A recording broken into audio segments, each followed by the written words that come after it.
Happy Halloween! Another Brick fan here with my review of LEGO BrickHeadz Witch. This is part of the seasonal theme of BrickHeadz. Let's take a look. This is LEGO set 40272 and was released in September 2018. Cost about $10 and has 151 pieces. This BrickHead is also part of the seasonal series, so it has a custom 2x4 printed tile on the stand. I've included a closer view of the printed tile in the upper right of the video. There are a total of 6 BrickHeads in the seasonal series, included in 5 separate sets. Here's a picture on the back of the box that shows the entire seasonal series. One of the things that stands out to me about this BrickHead is the inclusion of a nose.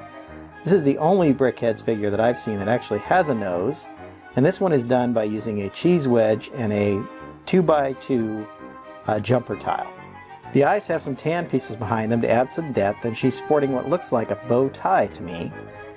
Another nice feature of the build is her feet, which are a bit longer than the standard BrickHead, being 3 studs wide instead of the traditional 2, and have some cheese wedge pieces to represent some curled up shoes or boots on her feet.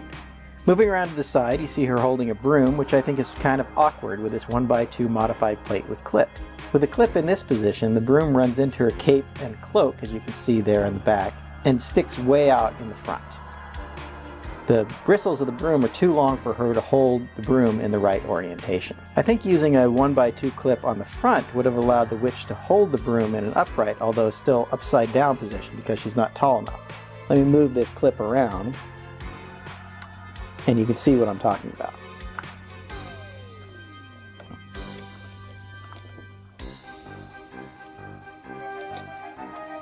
To me, this is a bit of a better look, so using a 1x2 plate with a clip in the front of it instead of on the bottom would have made her be able to hold this broom in this position easier. Moving to the back of the BrickHead, you see the nice sloping of her hair that runs into the bottom of the cloak.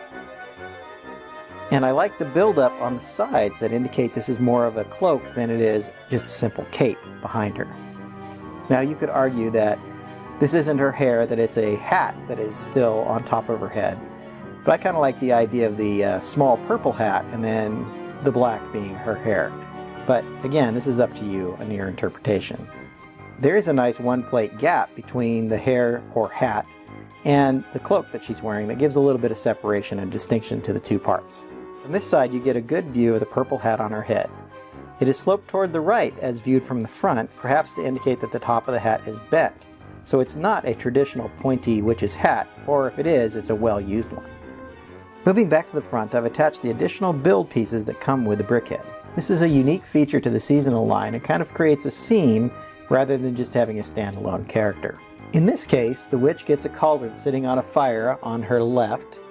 You can see it comes with a couple of bones that I've included in as a start of her witch's brew. On the right, she has a dead or perhaps just decaying tree that has purple, like the light purple leaves or violet leaves on it, and a pumpkin build on the side, which is simply a minifigure head done in solid orange with a flower or a green flower piece on top.